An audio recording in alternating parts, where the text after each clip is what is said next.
This is the second time this headline is appearing within the space of 1 week since the judgment of, or rather since the illegal judgment of appeal court. Appeal court ruling on IPOB will motivate us to crush them. In brackets, Igbos, Chief of Defense Staff. The first one who made the comment is their media space or media director, which is Edward Buba. After he made that statement finish, Fulanis through Eha Amofu invaded Ebonyi State. Amago precisely. They said, according to the intel, over 50 lives have been lost so far. And there are still more people are still missing. After Edward Buba made the comment that appeal court are giving them the hedge hammer to slaughter and to break the skulls of the Biafrans. Now, Chief of Defense Staff have come out now to make his own comment. Who knows what will be the outcome of it? Maybe there will be a bomb explode in the southeast, or rather, there will be an airstrike, either through their so-called robot or drone, and they will tell you it is a collateral damage. We are in for a long ride. Nobody is saying anything. These people have completed the killings of the Biafrans, and the people that will take over Biafraland is at wait. This is not happening. Our Igbo billionaires are busy doing dorime and challenging themselves where they are spending money in every occasion. Their ancestral lands, they are losing them. Look at these settings. They are operating from Benue. Benue, they occupy Eha Amufu. Eha Amufu now, they enter Amago in Ebonyi State. They will first of all circle the whole southeast. The 5 states we are sure of. When they capture the whole place, then they will penetrate from there, enter inside town, intermarrying, and doing all manner of things, mingling with the people. From that locality, they will start to learn our language. What remains again if they never conquer you? Or you are still busy saying, the wise men come from the east. Your wisdom ends where the wisdom of the Fulanis starts. As simple as that. Yeah. You may think they don't know anything. People who will set an agenda for 100 years to come. People that will carry out that agenda. The offspring, they keep on injecting it from one generation to the other, from one generation to the other, until they maintain and capture what they have already been planning 10 decades ago.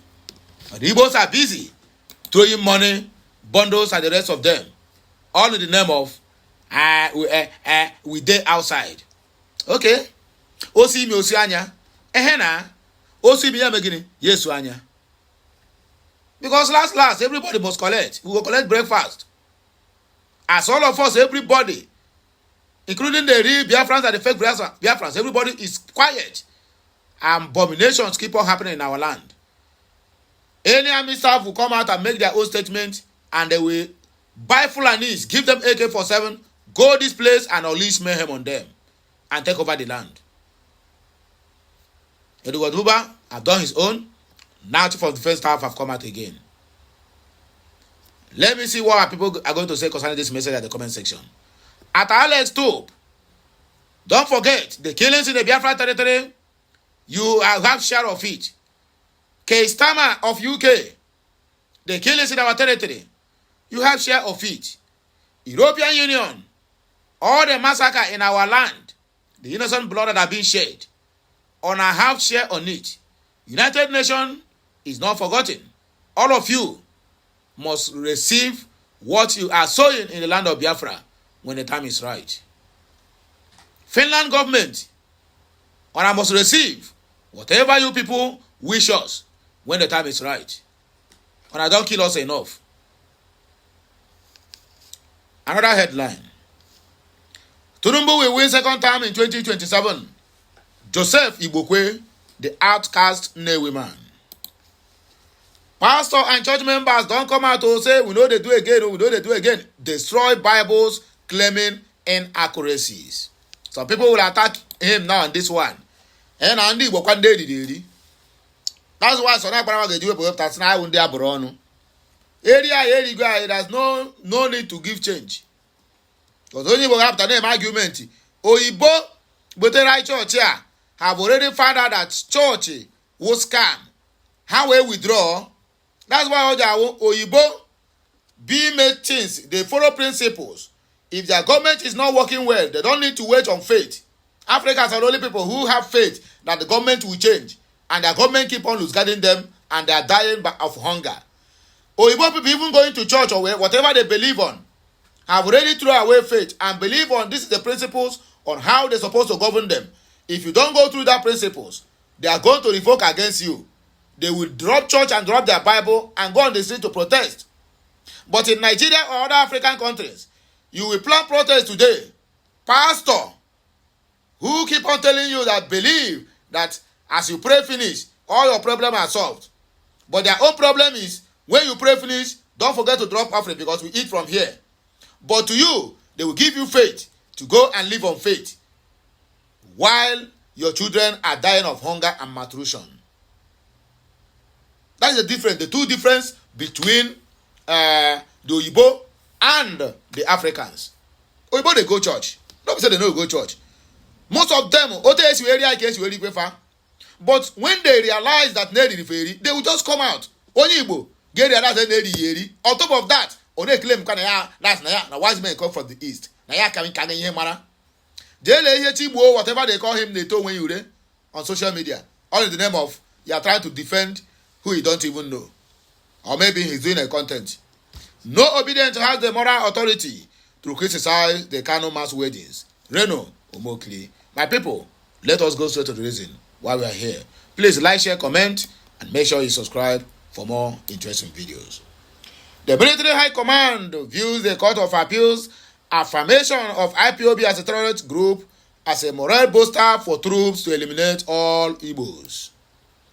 The ruling encourages intensifying military efforts to dismantle IPOB and its affiliate reinforcements. The government stands on the national security. IPOB must be crushed. Who are IPOB? Indigenous people of Biafra, Ndi Igbo. So Ndi Igbo, automatically, everybody, including P2B, all of us are terrorists. Make us no go challenge them. The Military High Command has described the Court of Appeal decision affirming the indigenous people of Biafra as a terrorist group, as a morale booster. It stated that the ruling will encourage frontline troops to intensify efforts in dismantling the group wherever they may be hiding. The appeal court in Abuja, in an unanimous verdict by a three-major panel led by Justice Hammer Baka, reaffirmed IPOB's prescription and its designation as a terrorist organization. IPOB is a separatist group advocating for an independent state of Biafra, which seeks to carve out from the Nigerian southeast and parts of the south-south region. Under former President Muhammadu Buhari, the federal government prescribed the group in 2017. A federal high court in Abuja formalized the prescription, classifying IPOB as a terrorist organization. Despite legal challenges by IPOB and its leader, Nnamdi Kanu, a state of high court in Enugu nullified the prescription in October of 2023. However, the latest appeal court ruling upholds the group's terrorist designation. In an exclusive interview with the Weekend Trust, the ongoing director of Defense Media Operation, Major Edward Buba, and Chief of Defense Staff, Christopher Musa, welcomed the ruling, stating it is a significant boost for military operations to crush the Igbos. The armed forces applaud the recent appeal court ruling, affirming IPOB designation as a terrorist group. The judgment is welcome development and further motivate troops to accelerate actions aimed at dismantling the IPOB terror group and their Eastern Security Network affiliates, Buba and CDS stated. Tinubu will win 2027. Each time they want to do rubbish one, they will send one outcast Igbo man. He recalled how Tinubu has supported former People's Democratic Party, a chieftain of the All Poverty Congress, APC Joe Ibokwe, has urged Bola Ahmed Tinubu's opponent to abandon any thought of contesting for the presidency in 2027. Igbo said Tinubu would secure a second term and reposition Nigeria for the better. Okay. He recalled how Tinubu has supported former People's Democratic Party PDP presidential candidate Atiku Abubakar and Nuhu Ribadu, as well as former President Muhammadu Buhari before emerging as president himself. Posting on Facebook, the APC chieftain urged the opposition to research Tinubu's background before contesting against him in 2027. According to Igbo, those who are interested in winning the 2027 presidential election should know who Bola Ahmed Tinubu is, his background, his time with Mobile Nigeria, his tenure as a senator, his 8 years as a governor of Lagos State, and his role as one of the key figures in formation of the SDP, ADAC, ACN, and APC. The role he played, the resources he contributed, the energy and goodwill he displayed, and the bridges he built across Nigeria. It took him more than 25 years to prepare for this exalted office of the Federal Republic of Nigeria. He first supported Atiku Abubakar, Nuhu Ribadu, and Muhammadu Buhari for presidency, but only Muhammadu Buhari succeeded. He threw his heart into the ring in 2021 and emerged victorious. He worked tirelessly, built strong alliances, and supported thousands, including me, across the east, west, north, and south. No Nigerian from any region can match Bola Ahmed Tinubu in mentoring and elevating men and women across the country. His immense contributions to Nigeria speak for him every day, wherever.